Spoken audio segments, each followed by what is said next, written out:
cholesterol isn't the whole picture. Inflammation matters, sometimes even more. This is why heart disease is so misunderstood. It's not just about numbers, it's about the underlying processes. CRP gives us a window into that hidden world of inflammation. The good news, CRP is modifiable. Inflammation is the fire. Small dense LDL is the fuel. If your CRP is high, don't ignore it just because your LDL is fine. You may be walking around with a ticking time bomb.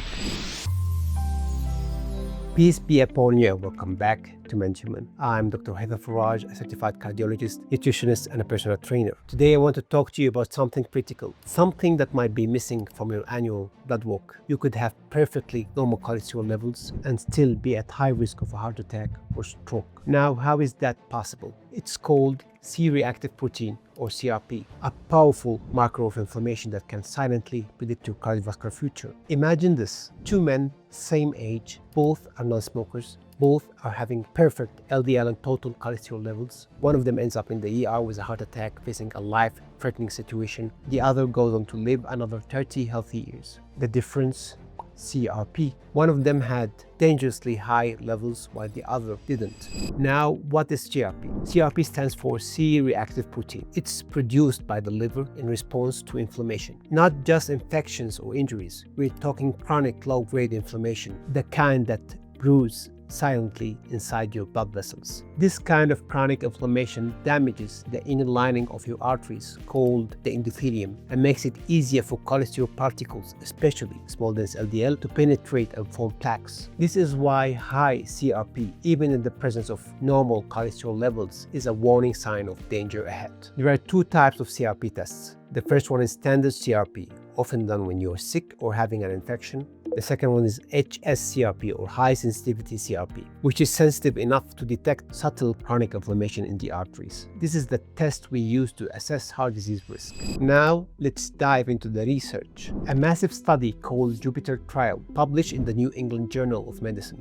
studied over 17,000 people who had LDL levels below 130 milligrams per deciliter, what we call as normal. But they had elevated HSCRP, above 2 milligrams per liter. These individuals were given a statin, rosuvastatin, not because of their cholesterol, but because of their CRP. What happened? Those who received the statin had a 44% reduction in major cardiovascular events. In this trial, rosuvastatin reduced the rate of major cardiovascular events from 1.36 to 0.77 per 100 persons years, a hazard ratio of 0.56, translating to a 44% relative risk reduction. Now that's huge. Why? Because the statin didn't just lower cholesterol, it also reduced inflammation and thereby CRP. This study turned everything we thought we knew upside down. It showed us that cholesterol isn't the whole picture. Inflammation matters, sometimes even more. The participants in this study had normal LDL levels,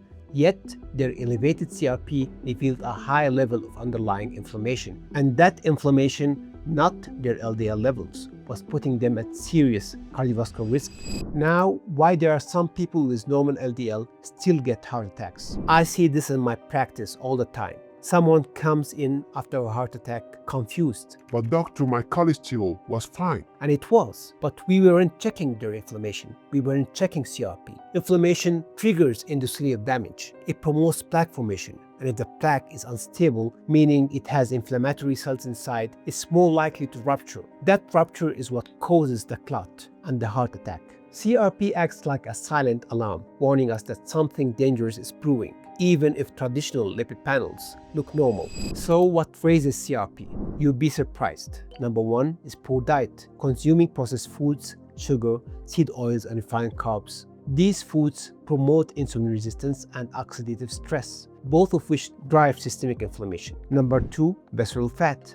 That deep belly fat is metabolically active and constantly triggers inflammation. It releases pro-inflammatory cytokines like interleukin-6 and human necrosis factor alpha, which stimulate the liver to produce CRP. Number three, sedentary lifestyle. Lack of physical activity reduces anti-inflammatory signaling and promotes fat accumulation and metabolic dysfunction. Number five, sleep deprivation. This disrupts hormone regulation like cortisol and melatonin, increasing inflammatory markers including CRP. Number six, chronic stress. Prolonged stress elevates cortisol, which dysregulates immune function and fuels low-grade inflammation. Number 7, smoking. Tobacco smoke causes endothelial damage and oxidative stress, activating immune cells and raising CRP. Number 8, uncontrolled diabetes or insulin resistance. High glucose and insulin levels damage blood vessels and increase inflammatory mediators. Number 9, autoimmune conditions like systemic lupus or antiphospholipid syndrome. The immune system remains in a constant state of activation, leading to persistent CRP elevation. Even periodontal disease, that's right,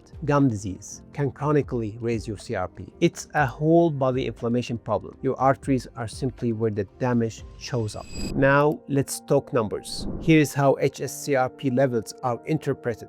If your hsCRP levels are less than 1 mg per liter, that is considered low risk of cardiovascular disease. And if it is 1 to 3 mg per liter, that's considered moderate risk. And if it's above 3 mg per liter, that's considered high risk. Some experts argue that even above 2 mg per liter should be considered significant, especially if other risk factors are present, like high triglycerides, insulin resistance, or metabolic dysfunction. If your CRP is high, don't ignore it just because your LDL is fine. You may be walking around with a ticking time bomb. Now, how to lower your CRP naturally. The good news, CRP is modifiable. Number 1, you have to start indulging in anti-inflammatory diet. You'll start consuming whole foods like leafy greens like spinach, arugula, cruciferous vegetables like broccoli and cauliflower, berries, sweet potatoes, avocados, and nuts. These are rich in antioxidants, fiber, and phytonutrients that combat inflammation. You have to consume omega-3 rich foods like salmon, sardines, mackerel, and herring. Omega-3s like EPA and DHA reduces inflammatory cytokines and CRP levels. Avoid seed oils, sugar, and refined grains. Avoid sunflower oil, palm oil, soybean oil, and corn oil. Avoid white bread, pastries, sugary drinks like juices and sodas. Avoid breakfast cereals.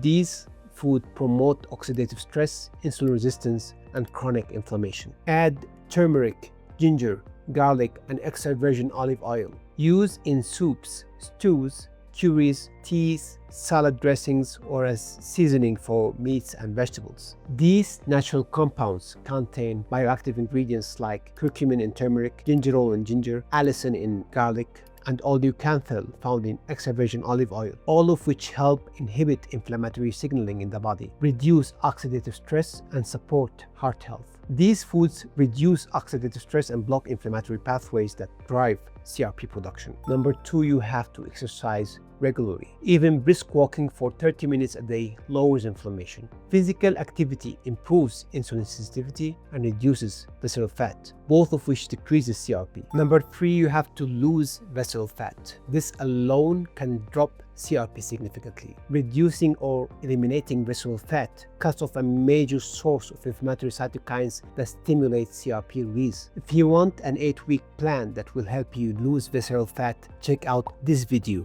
after finishing this video, of course. Number 4, you got to improve your sleep. Aim for 7 to 9 hours of good quality sleep per night. Quality sleep regulates immune function and lowers stress hormones that promote inflammation. Avoid bright lights and screens at least 2 hours before bedtime to support your body's natural melatonin production. You can also drink chamomile tea in the evening to soothe your nervous system and ease into deep restorative sleep. These simple habits can significantly enhance your sleep quality. We'll dive deeper into sleep optimization in an upcoming episode because poor sleep isn't just about feeling tired. It's strongly linked to inflammation and cardiovascular disease. So make sure to be subscribed to catch up this episode. Number 5, you got to manage insulin resistance. Intermittent fasting, low carb, or ketogenic diets are great tools as they help in lowering your insulin levels. As insulin improves, inflammation drops. Stabilizing blood sugar reduces vascular damage and systemic inflammation, thus lowering CRP. Quit smoking and avoid alcohol. Eliminating these toxins reduces oxidative damage and stops ongoing immune activation.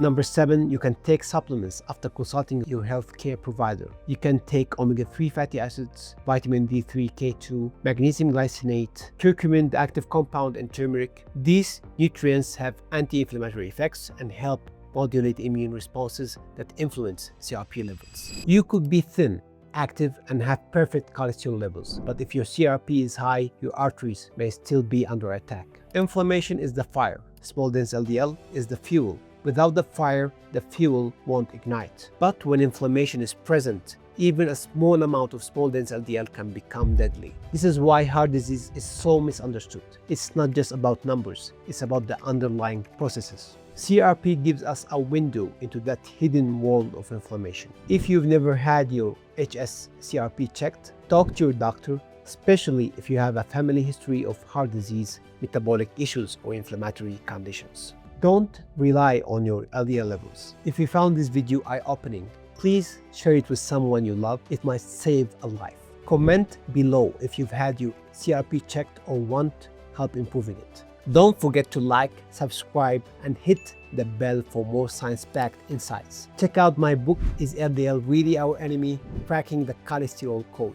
It's a must-read if you want to understand the truth about heart disease beyond the outdated narrative. And don't forget to visit mindhuman.com to start your journey toward reversing inflammation and reclaiming your heart health. Please note the virtual clinic section is still under maintenance. We are working hard to launch it very soon to better serve your needs. Until next time, peace be upon you. Assalamu alaikum.